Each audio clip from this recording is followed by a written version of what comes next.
Hi teachers and welcome to the new school year. I just want to take a quick second to go over what your typical classroom technology setup should look like and how you need to go about getting it set up for the year. So first, every classroom should have a flat panel or large monitor of some sort, and then we'll have your monitor, keyboard, and mouse, as well as your laptop, its charger, your docking station, and its power adapter.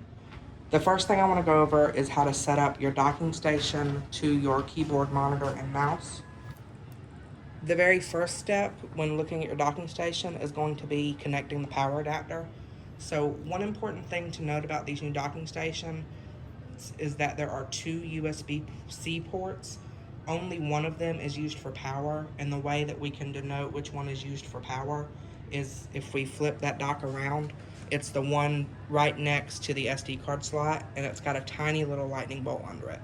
So we're going to want to connect our power adapter to that port with the lightning bolt, and then the other end into the wall. Now we can move on to connecting our monitor to the docking station. So the first cable is going to be your DisplayPort cable or your DP cable. This is what carries your video signal from your laptop to the monitor. So we can plug that into our docking station.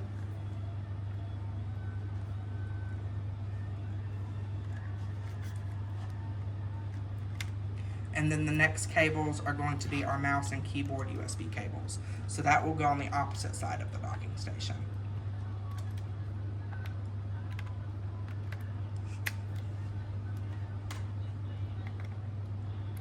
And that's it.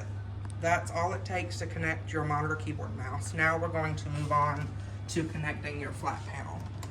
So your flat panel should have two cables coming either out of the side of the flat panel or out of a white faceplate. The first one is going to be the HDMI cable, which carries your audio and video signal from your laptop to the flat panel. And then the next is going to be your USB cable, which registers touch input from the flat panel to the laptop. We can go ahead and connect both of those to the docking station as well. The HDMI cable will go directly next to your DisplayPort cable for the monitor, and the USB cable will go next to the USB port for your keyboard and mouse. So once you have made all of these connections, now all you have to do is connect a single cable to your laptop, which is the threaded cable on the side of the dock. And that's it. You have, in one cable, connected your whole classroom technology setup to your laptop. So now that we have our docking station connected to our monitor, keyboard, and mouse, as well as our flat panel, you can see that I have my laptop closed and my computer screen is showing up on the desktop. Currently, we have it on duplicate mode, but there is another display mode called extend that you can utilize if it works for you in your classroom. So duplicate is exactly what it sounds like. It's going to show the same thing on your desktop as it does on your flat panel. So what we want to do is we want to switch it to extend mode, and in just a moment you will see that the flat panel is going to change to something different than what is on the monitor.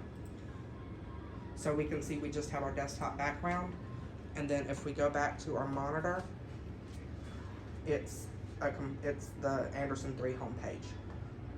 So the way that we get to that is we actually just do a simple keyboard combination, which is Window P is in Peter, and we can toggle back and forth between duplicate and extend depending on what works best for us in our classroom. So now you can see the flat panel is back to the home page just as it is on the monitor. So if you're still unclear about what extend does, let's flip it back to extend just for a second. And this is great because I can drag something over to my flat panel and have my flat panel displaying something different than my monitor. So let's say I had my class watching a video. I could have them watching a video but still be able to have Google Classroom or PowerSchool pulled up on my end without the flat panel affecting the monitor and vice versa. So I hope that makes sense and gives you a quick overview of the two different display modes that you can use when utilizing your docking station.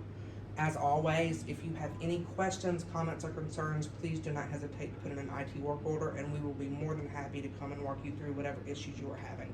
Thanks so much and have a great year.